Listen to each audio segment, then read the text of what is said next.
serba salah. Bahwasanya apa-apa yang salah ya berarti laki-laki gitu kan.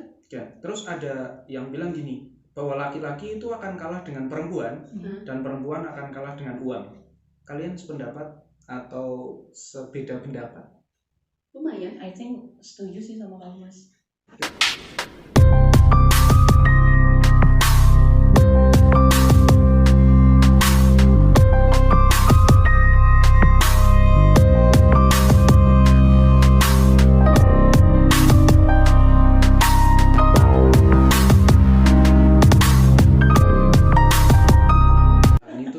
Ketika kita menjadi pahlawan bangsa, dulu rebahan dianggap sesuatu yang benar. Tapi sekarang rebahan itu menjadi pahlawan bangsa. Jadi kalian para kaum rebahan, berbanggalah kalian. Iya. Lalu ini itu mereka itu for your information.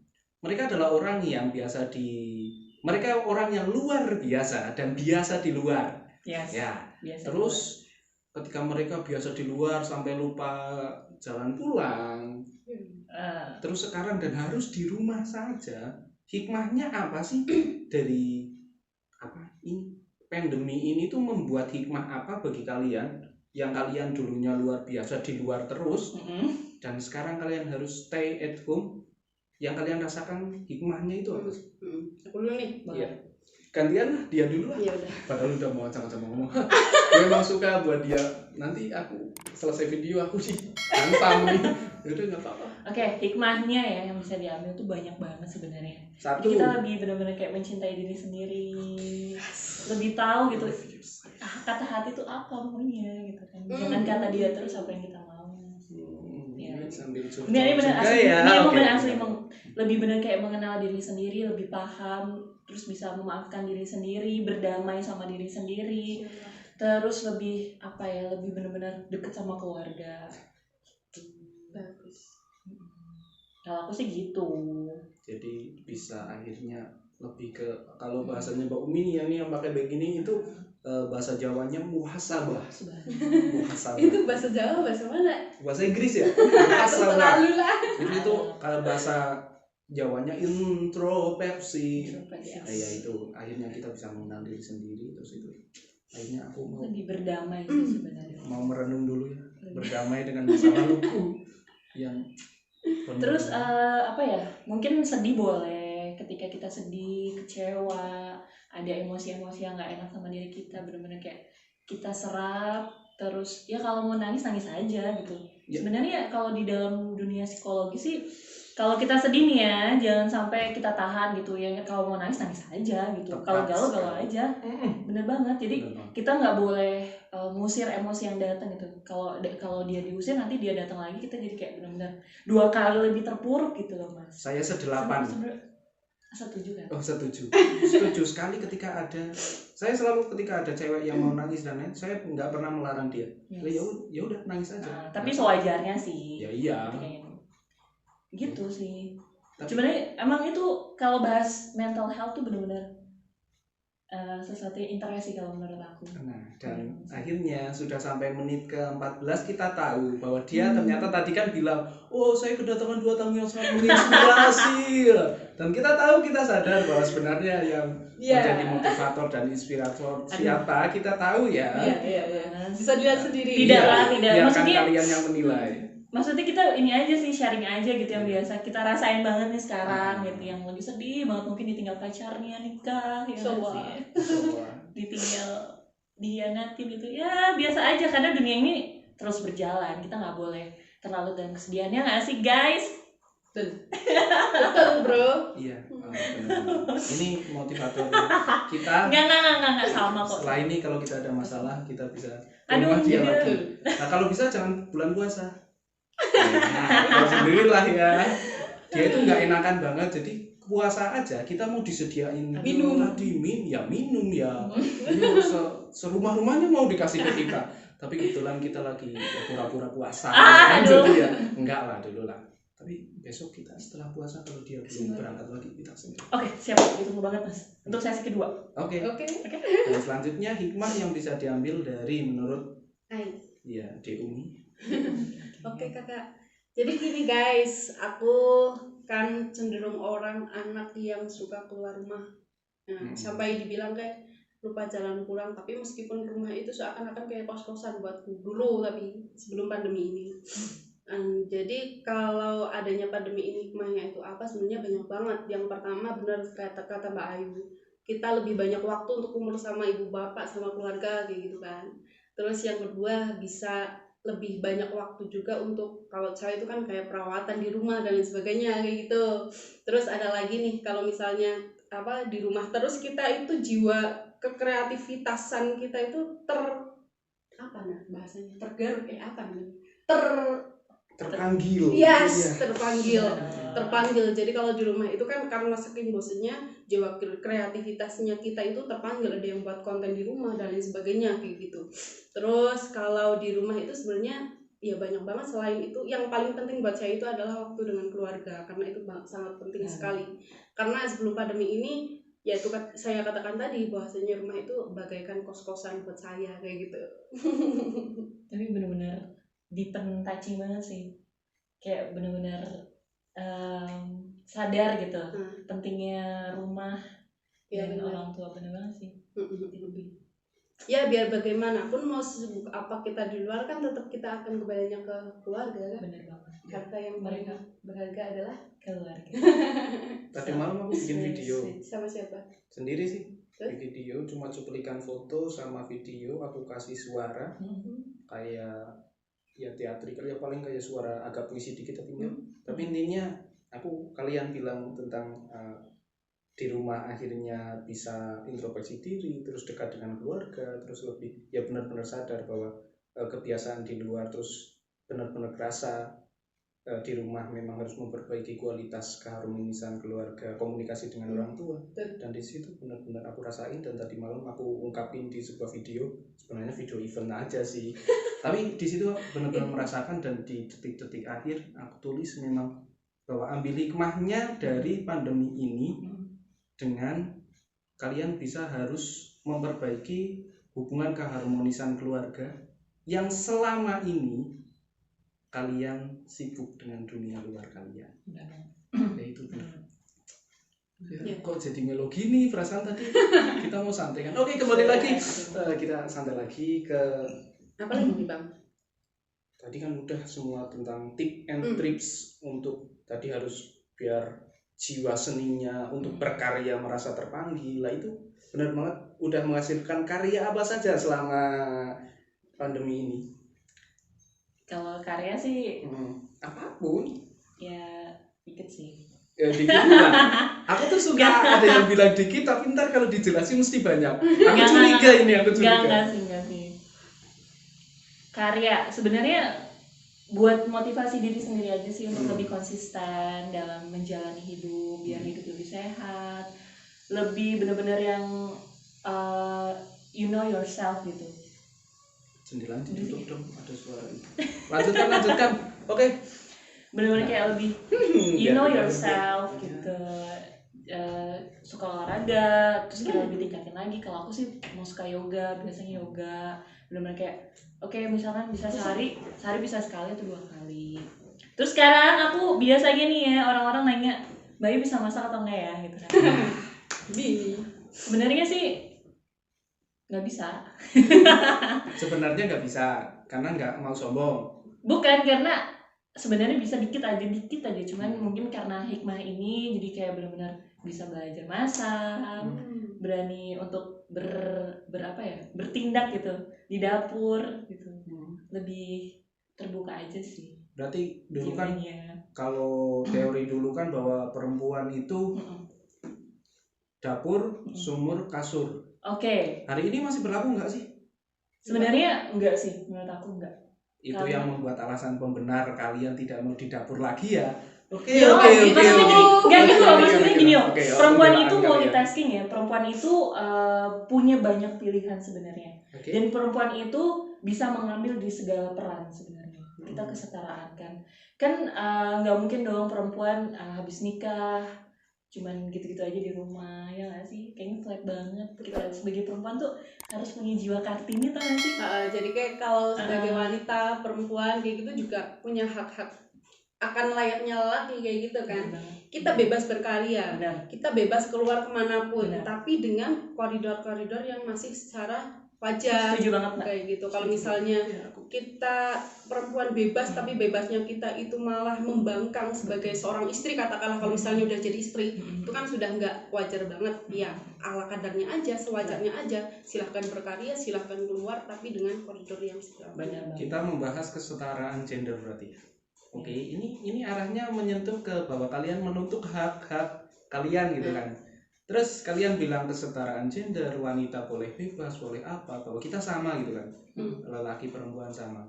Tapi nyatanya apa? Ketika kalian tuh nggak konsisten, yang aku nggak suka itu kalian nggak konsisten. Dari Why? sisi mana itu? Kalian bilang bahwa harusnya kesetaraan gender dong apa? Tapi kalau masang gas coba, ya kamu lah laki-laki lah. Kok coba kalau buat manjat pohon, ya kamu laki-laki, aku kan cewek. Lalu katanya kesetaraan gender. Tapi aku belum pernah nemuin kayak gitu sih. Aku belum pernah nemuin kayak gitu sih. Tapi kan gak gitu juga, masa ya cewek pakai rok harus manjat pohon, yang bener aja bro. Yang simpel-simpelnya itu kayak itu, misalnya masang gas di rumah itu kan cewek bilang ya kamu aja, kamu kan cowok, apa katanya kesetaraan. Terus yang cewek lah, yang cowok nanya ke yang cewek, kenapa kamu nggak berani? Ya nanti aku takut meledak dan lain-lain. Emangnya cowok nggak takut meledak?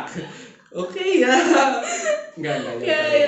Di sini saya sedang mewakili hak-hak perempuan, bahwa perempuan memang itu. Tapi enggak sih, yang aku tangkap di sini malah suara dia untuk laki-laki. Iya bener. Laki-laki takut didiskriminasi, tau gak sih?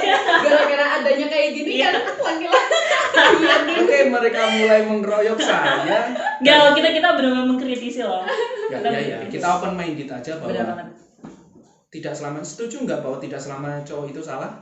Setuju Ya, aja. setuju. Oke, berarti selesai, oke ya. Because cowok Oke. just human being gitu kan. Ya, dan kita kembali ke manusia biasa. bukan masalah cowoknya atau ceweknya, tapi kan kepribadiannya dia. Yes. Iya. Nah, itu yang perlu ditegaskan, bahwa tidak semua cowok itu salah, tidak semua cowok itu apa itu bahasa kali ini yang lagi rame itu.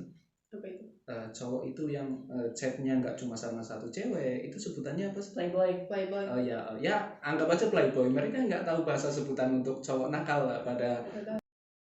Yeah. Sebenarnya aku tahu, cuma aku menghindari kata-kata kasar. Ya aku sensor aja. Tut. Boy gitu aja. Oke. Ya itulah. Tapi ada soft boy loh. Ini termasuk golongan apa nih? Ini Karena kayaknya keduanya soft boy. penjurusnya sama-sama tidak dianjurkan sebenarnya. Bener. Soft itu apa? Kalau soft itu Betul. mendekati secara halus, tapi Halus. niatnya yang juga sama dengan. Tapi kalau aku itu makhluk kasar, bukan makhluk halus. Oke. Bad boy. Oke. Bad boy. Oke. Jadi itu bahwa hari ini tidak hanya perempuan itu sumur, dapur, dan juga kasur. Yes. Bahwa kita memiliki kesempatan yang sama untuk bisa bekerja, untuk berkarya, dan tidak ada alasan lagi. Kemarin kan lagi rame-ramenya bahwa mengenang Marsina yang seorang buruh, Iya, bener. yang dia bahwa kesetaraan lu, perempuan juga ingin digaji yang tinggi, tidak hanya laki-laki. Dan itu video kali ini saya akan bersuara menggunakan suara perempuan. Ya enggak, maksudnya bukan suaranya jadi perempuan ya, tapi ya kan satu lawan dua. Jadi ya aku juga mewakili mereka bahwa aku tidak setuju dengan kalian para lelaki. Aku benci loh sama lelaki. Aku nggak suka sama lelaki. Ya iyalah, kau kan lelaki, masa mau suka Iya. sama laki? Oke. Laki-laki kan jahat, Tidak bener semua. nggak? Oh tidak semuanya, enggak. Banyak laki-laki yang jahat ya. Tapi jangan bawa laki-laki karena semua itu berasal dari kepribadian. Nah itu sebenarnya aku cuma ini mau bilang kayak gini dok. Laki-laki kan jahat ya, makanya aku nggak suka sama laki-laki. Tapi kan nanti kalau aku bilang banyak laki-laki yang jahat, nanti kan aku kan laki-laki, berarti mewakili laki, nanti aku salah dong.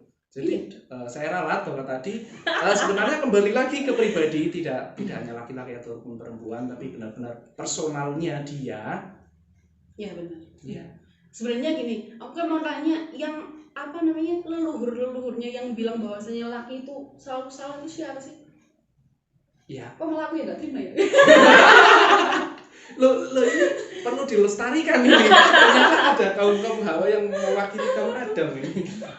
Tapi aku juga sering nyalain laki-laki sih. Ya kalau itu sih nggak usah dibilang, udah Enggak, nggak tapi emang nyalain penasaran lagi. aku loh. Penasaran karena banyak banget orang yang udah bilang maksudnya, loh laki-laki itu emang salah gitu kan. Serba salah. Bahwasanya apa-apa yang salah ya berarti laki-laki gitu kan. Ya, terus ada yang bilang gini, bahwa laki-laki itu akan kalah dengan perempuan dan perempuan akan kalah dengan uang. Kalian sependapat atau sebeda pendapat? Lumayan. I think setuju sih sama kamu, Mas. Soalnya gini, kita sebagai kaum wanita nanti kalau misalnya udah membangun rumah tangga, katakanlah udah nikah, kita kan nggak akan lepas dari ekonomi sama uang kayak gitu kan. Nggak munafik kalau misalnya kita butuh uang yang banyak, menuntut uang yang banyak dari suami kita, katakanlah. Nggak munafik kan. Nah, aku sependapat banget gini. Ada perempuan yang mengatakan bahwa sebenarnya tidak banyak perempuan yang materialistis, tapi karena memang dia sebenarnya itu realistis. Bahwa mungkin tidak semua hal bisa dibeli dengan uang. Tapi semua hal itu hampir semuanya itu butuh uang. Betul. Benar banget. Itu kebutuhan bukan apa, tapi emang kebutuhan di kehidupan ini kan. Kalau masalah uang itu. Berarti nggak, hidup bukan soal cinta aja sih. Oh iya lah ini kaum bucinista kita ya tadi menginspirasi, bilang tentang mental, padahal mental dia sedang terguncang dari Benar banget. Nah, Cuman kan gimana kita bisa approve diri kita untuk belajar terus memperbaiki diri sih sebenarnya. Dan soal uang sebenarnya emang sih bukan prioritas utama, tapi memang segala sesuatunya butuh uang. Betul. Tapi di balik semua itu gimana cara kita bisa bersyukur sih sebenarnya. Mau kita punya banyak uang atau sedikit pun, kalau kita nggak bersyukur ya kita nggak akan bahagia. tadi aku dibisikin sama Mbak Umi, wah dia bilang bersyukur. Kata Mbak Umi itu di Al-Quran ada loh ayat tentang bersyukur. Itu kata Mbak Umi tadi bisikin di surat Ibrahim ayat 7. Masya Allah. Jadi dia itu bilang itu ayatnya itu wa ita dan rabbuka la in syakartum lazidanakum wa la in kafartum inna adzabi lasyadid. Itu dia bilang kayak gitu. Terus artinya apa? Mbak Umi apa? Oh iya, tadi dia bilang bahwa ingatlah ketika Tuhanmu memaklumkan bahwa ketika kamu bersyukur kepadaku, maka akan kutambahkan nikmat kepadamu. Dan apabila engkau kufur terhadap nikmatku, maka sesungguhnya azabku sangat pedih. Masya Allah. Itu Masya Allah. kalian itu. Masya Allah. Aku dibisikin kamu loh tadi loh. Sentuhan-sentuhan Sentuhan religius. kayak nyampe banget di kita gitu loh. Ya enggak itu. Tadi aku kemarin tadi di jalan itu ketemu orang, terus dia udah berkeluarga, terus kita papasan sedikit. Sebentar. Tapi aku pengen lah dengar logat-logatnya. Oke. Logat apa? Logat-logat sini. Iya, nyokan mau pedukan. Nyok mau pedukan sedela karo wong. Lah terus kayak wong kan wis bojo, wis berkeluarga. Lanjuran ki ngomong bahwa nang jero Al-Qur'an juga ada anak pirang-pirang perkara. Ada beberapa ayat yang membahas tentang rezeki, konsep rezeki, dan salah satunya adalah bersyukur tadi. Kalian dari tadi berkata bersyukur, dan ini mau bilang ayatnya ada, terus bahwa salah satu yang menjadi magnet rezeki itu salah satunya dari 8 yang ada di Al-Quran itu adalah bersyukur. Tadi kan sudah ada, ketika kamu bersyukur maka akan kutambahkan nikmat kepadamu. Jadi mungkin kebanyakan orang, saya sendiri, saya selalu memimpikan apa yang belum saya dapatkan, dan saya tidak pernah mensyukuri apa yang sudah saya dapatkan. Sama sih, human being kayaknya hampir semuanya sama kayak gitu. Kayak gitu ya? Iya sama, aku juga mungkin kadang suka ngerasain gitu, kayak belum benar-benar sepenuhnya hadir gitu, bersyukur. Ya tapi kan kita belajar nih, manusia kan ya memang harus belajar setiap hari dan konsisten. Kayaknya simpel banget loh kita bilang bersyukur, tapi begitu berat untuk melakukannya. Kalau kita cuma aku bersyukur, apa bahasa alhamdulillah apa, tapi benar-benar nggak sih kita ngomong itu? Makanya kita butuh konsistensi dan ya terus, benar kan? Terus kita ulang belajar, benar-benar memaknai diri kita sendiri. Bentar. Aku sama dia itu udah sering ketemu dari zaman Uyah Ikin Asin, Siki. Sampai sekarang juga masih asin, Mas. Kita udah pernah bertemu berapa kali? Maybe second time. Second kan? Yes. Pertama itu cuma di Pura itu kan. Kalau aku pertama kali. Pertama kali. Tapi kita ngobrol bertiga. Itu kayak kita udah kenal sehari. Oh, iya. Kok tahu sih ya? Ini keseringan main sama aku jadi udah tahu. Kayaknya kita teori ketertarikan antar manusia sepertinya. Hubungan emosionalnya terbangun. Memang benar sih aku Chemistry. tertarik. Tapi ya di depan kamera nggak bisa. Maksudnya Oke. Coba deh ngomong